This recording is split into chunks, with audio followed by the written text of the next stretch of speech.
for Campus Craziness. Man, there's a lot to choose from, of course. Canadian professor Jordan Peterson shot to fame when he opposed a transgender law that infringed badly on the free speech rights of Canadians. Now, his speech is being suppressed in a different way. Google blocked him from his YouTube account. We don't actually know why, because Google refused to specify the thought crime that warranted this censorship. He joins us now. Perhaps he knows. Professor, thanks a lot for coming on. Hey. Good to meet you. Thanks for the invitation. Thank you. We're honored to have you. I'm sure a lot of our viewers are familiar with you from YouTube, so it's a big deal. You're popular there. That your account was suspended. Do you have any idea why? No, I've heard conflicting reports from people who've emailed me within Google, ranging from thoughts that it had something to do with the political content to an administrative error. It's not clear at all why it occurred or why I was turned back on, although it did happen after I released a number of tweets documenting what had happened. So I don't think that was just fluke. But I have no idea. That's actually part of the frightening part, is that yes, I could be shut off. I have no idea why. They turned me back on. I have no idea why. It's not a trivial matter when those sorts of things happen. Because there aren't options. I mean, Google is, in effect, a monopoly, both in search and really in its ownership of YouTube. I mean, if you were cut off, what would that mean? You'd not be able to disseminate your views. It meant a lot of things. It meant that my calendar was gone, so I had no idea what I was doing for the next 2 months. I had all my email for the last 10 years was on that account, and all the emails I haven't answered. I couldn't get access to my YouTube videos.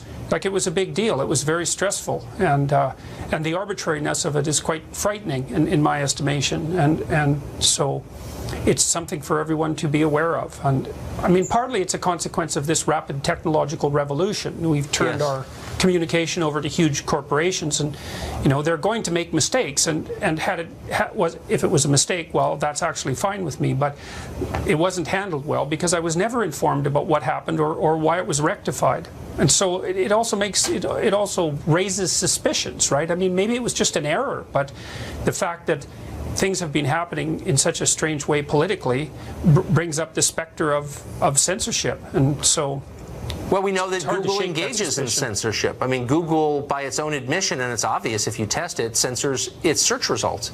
And so certain ideas are just eliminated by Google, and you wouldn't know the difference. What are the implications of having a company like Google that's in effect more powerful than most governments? In fact, more powerful than the U.S. government was 2 generations ago. Well, I don't think we know what the implications are, but the thing that frightens me is that whatever political ideology Google is pushing forward is likely to be written into their code and then will serve to automatically filter our communications. And that's undoubtedly happening. And so I'm very worried that we're building an unconscious mind into the internet that will censor things before they even happen, so to speak, and that's a very bad thing, and it's not something that anybody really foresaw coming, I don't think.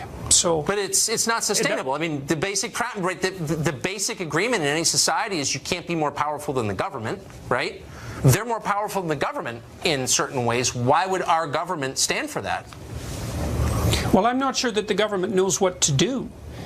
Part of the problem is that the technologies are advancing so quickly that something as ponderous as the government can hardly keep up. I mean, the tech companies themselves can't keep up. And even once you formulate policies, one of the problems is that the technology immediately leaps out of that policy bucket and wanders off somewhere new almost instantaneously. That's right. And so it's very, very difficult for regulators to keep up with this sort of thing. And it's ominous. So I hope you will come. I'm glad that you're back on. I hope you will come back. It is an honor to meet you, and I hope we'll see you again. Thanks very much. Thanks, Professor. Philanthropist Foster Friess has a plan to bring Americans together. He'll pay for free coffee for anyone who takes the time to meet up with someone they disagree with. He spoke to us about his plan last night. Watch. So you're not just suggesting that people have coffee with someone they kind of disagree with, but you're saying that people should find someone they disagree with completely and sit down with that person. Well, guess what? Rick Santorum invited Van Jones, and Laura Ingraham invited Rachel Maddow. So how do you like those? I hope they accept, and we're going to have a lot of fun stories to come out of this where people realize when you get to know someone on a personal basis, it's very hard to be angry and mean, and we have to be more careful about throwing this word hate around. We hope you'll take him up on his offer. Nothing improves relationships like personal contact. Robert Lee is an Asian-American sportscaster. Robert E. Lee commanded the Confederate forces a century and a half ago, rather. Reuters thinks they're, quote, doppelgangers. Joe Concha standing by to talk about the state of American journalism. Boy, there's a conversation. Stay tuned.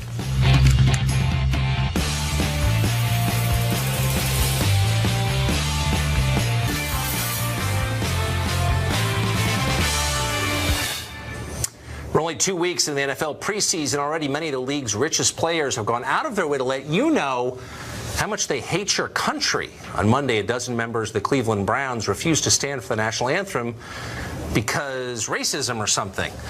Well, in doing so, they lost a fairly prominent fan, Ohio Supreme Court Justice Bill O'Neill. He's a Democrat, by the way, and a Vietnam veteran. He took to Facebook to say this, quote, "Congratulations, Cleveland Browns, on your win.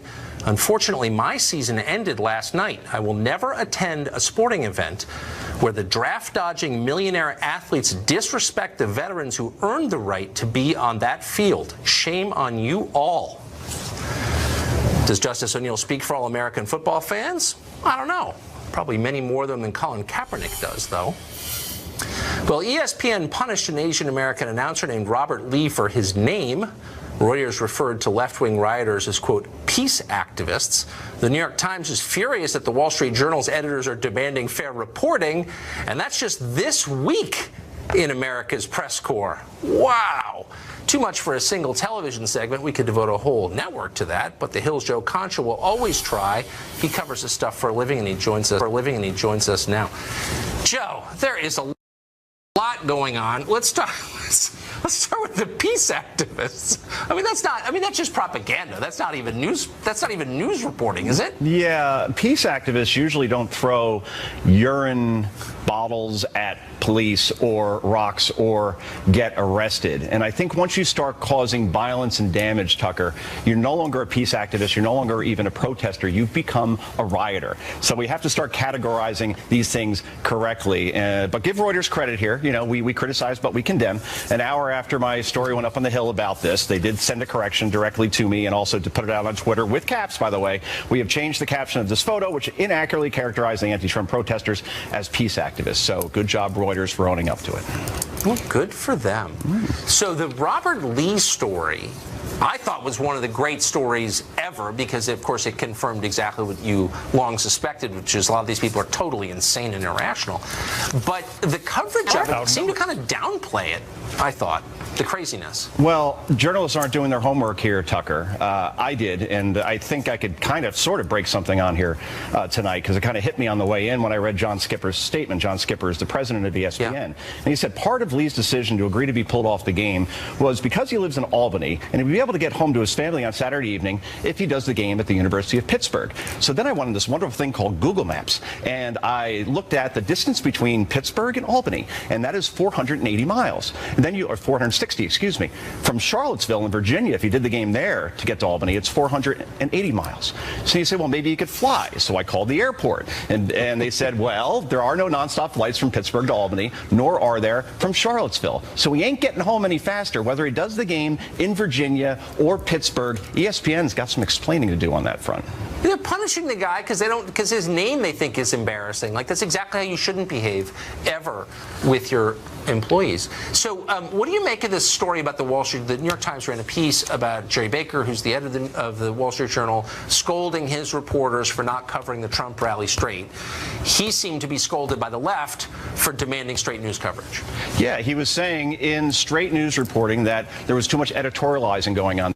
There was too much criticism, and the New York Times obtains these emails from Wall Street Journal reporters as if it's some big bombshell that an editor looked at a reporter who's supposed to be objective and said, look, you got to take this out. This is too much on the editorial side. Let's play it straight here, guys. Wow. The fact that that's being is somehow the exception rather than the rule is just remarkable to me, Tucker.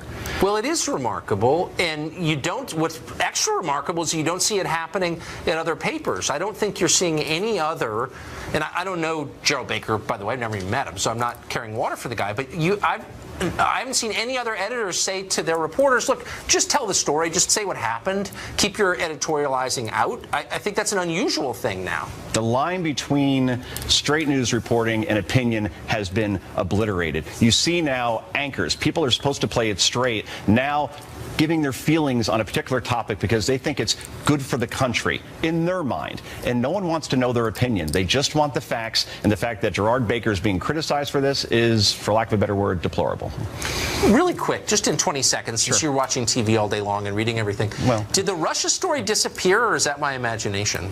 Yeah, boy, before I went on vacation, it was the biggest story of our lifetime, and we were entering a constitutional crisis.